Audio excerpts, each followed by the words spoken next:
Hello, I'm Dr. Laura Murillo. Thank you for joining us as we celebrate our Houston legends. Today, none other than Sarah Frazier of Audacy, a great partner to the Houston Hispanic Chamber of Commerce and a leader locally and nationally. Sarah, congratulations and thanks for joining us. Thank you so much. I'm so honored to be here. Well, we're so excited. You and I have had many ventures together, professionally and personally, and it's amazing that you've been in the industry 20 plus years. Yes, it is. It's such a fast-moving industry and a lot of change, and so being able to navigate that is one of the things I'm most proud of, actually. Well, and you should be, because we know that industry has so much change, as you mentioned. 10 years are short.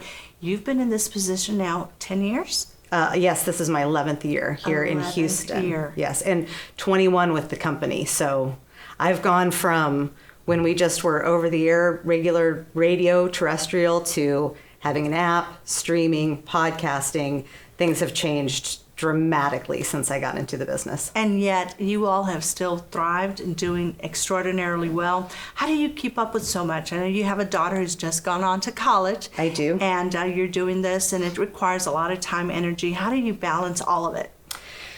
Well, balancing I think is hard. But when it's funny, my mom always told me, you can choose to have a career or have a family, but you can't do both because it's too hard. And like everything with my mom, I didn't listen to her advice. And so I really wanted to do both. But the one thing I did negotiate with myself was I'm going to spend quality time with her. And so when she was born, I decided I was going to come home at 5:30 every day. Now, I would spend that time with her till she went to bed, and then I would start working again. So I would just time shifted my work to later. But now that she's gone off to college, I'm so happy I did that, because we had a really great time and we had a lot of quality time together in that dinner time period. And I think, as women, sometimes we think we can't do both, but we really can. Yes. You just have to be really thoughtful about it and prescriptive on where you place all of your energy. Your priorities and what is important to us, we make time for, as they say. That's right. So now, as you look at the landscape that we're in and all of these changes in your space, it's been amazing to watch you receive the Broadcaster of the Year. Thank you. Which is no small feat. So congratulations on that. Thank you. And your team. I've gone over there so many times to record our program that we have over at Audacy. And different holidays, things are decorated and it's moving fast. It's a high energy group. Yes. And so what has been your key to success in recruiting and retaining your employees? Well, I think culture is something that is really high on my priority list. We spend so much of our time at work, and I want to make sure that the time that everybody spends at work is fun. I want them to have fun. It doesn't have to be a beating, right? We can make that whatever we want it to be. And so we do celebrate things. We celebrate. Halloween is my favorite, as you know. When you open the elevator doors, it's terrifying during Halloween. But everybody, this will be our, I think, 14th year of our annual Halloween costume contest, and everybody gets dressed up. Little things like that. We celebrate quarterly rock stars, people, whoever the person is in our cluster that is the rock star of the quarter. And we celebrate them. We just take time to celebrate. And I think especially in a culture right now where people are working at home and working in the office, it's even harder to bring everybody together. So you have to really make sure to find that time and activate that as a leader, because otherwise culture is one of the first things that's going to go. And that worries me for the younger generation. Yes, especially as we are seeing more and more wanting as a priority that remote work.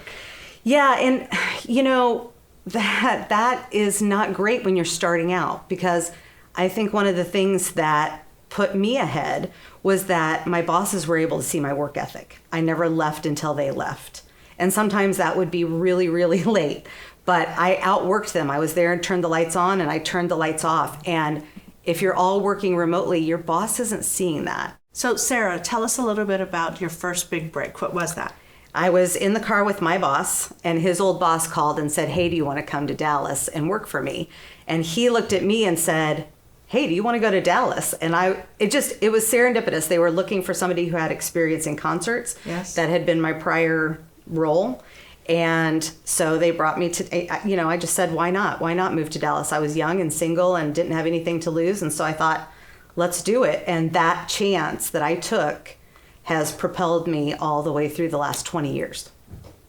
Incredible. And I know recently you went back to school. Tell us about that. I did. Well, like I said, when I got started, when we sold radio, there was no digital. Right. And so over the last 20 years, I've been leading our group through this transition to digital, creating the Audacy app, putting all of our stations online, podcasting, social media. So I was learning it as I went as a journeyman, but I really wanted to learn it from the academic standpoint. So when COVID happened and I wasn't entertaining clients at night and I wasn't doing all of the events that we normally do, I thought, you know what? I've always wanted to get my master's degree in digital. Let me take this time to do that. So I applied. And you actually wrote one of my letters, so thank you. And I said, you'll be done before you know it. And I graduated in July, so now I have a master's in digital content strategy from the journalism school at the University of Kansas. And I know it so much better. And I feel like as we prepare for our 2024 strategic sessions that we're getting ready to do, those things that I learned are all going to be implemented in some way, shape, or form with our stations next year. So that's really an exciting part of it. I think that's a really valuable advice, right? Is that we must continue to educate ourselves and find ways to stay ahead of the game, if you will, as much as we can.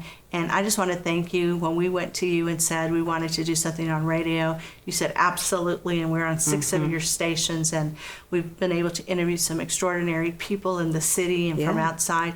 And then you and I have also interviewed mayoral candidates. We're going to be doing that again this year. Yes. But the information is so valuable. It is just a way to be able to communicate, because not everyone can go to a forum after work. They've got kids, they've got softball, whatever the case is. And so for us to be able to partner with you all at Audacy and so many other groups has really helped this chamber propel. So thank you for that. We really appreciate it. Well, it's my pleasure. I think, our number one job is to serve the community.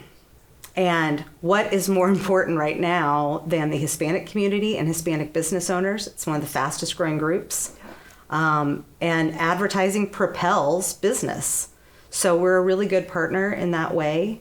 And also, I think the things that you do on the air with us, audio is the hottest medium. People love audio and they're spending more and more time with it. Time with audio has actually doubled over the last 5 years because you can now listen on demand. So all the podcasts that you do on our Audacy stations, anybody can get on demand on the Audacy app whenever they want to listen to them. And more and more, as you said, right, they want to customize their experience, whatever that might be. That's right. And speaking of experience, some great community work, everything from the Texans to veterans, some phenomenal partners. That is the thing I'm probably most proud about. We do over $6 million in cash and airtime donations generated for charities in Houston every year. So, for example, we started off this year with 10,000 for the troops, which we tried to raise 10,000 cards, thank you cards for our troops overseas. We ended up with over 70,000 cards for our troops overseas. We just finished what we called One Pet, One Vet. We wanted to raise enough money to buy a veteran a service animal. And the community stepped up and we raised over 7 dogs that we are able to provide for veterans. Mega 101 does a fundraiser for Texas Children's Hospital every year that raises between $250,000 and $500,000 a year. We have a wing, actually a lobby, named for us. So there's it's thing after thing. We're getting ready to start one of my favorite projects, which is the fundraiser for Barbara Bush Houston Literacy Foundation, which raises money to get books in kids' hands over the summer, so that their learning does not slide. They can have books of their very own. And, if we're making a difference in Houston's kids, we're making a difference in Houston's future. And that's what we're here for. Well, we've been a proud partner. And I know we've got lots more to do over with our friends at Audacy.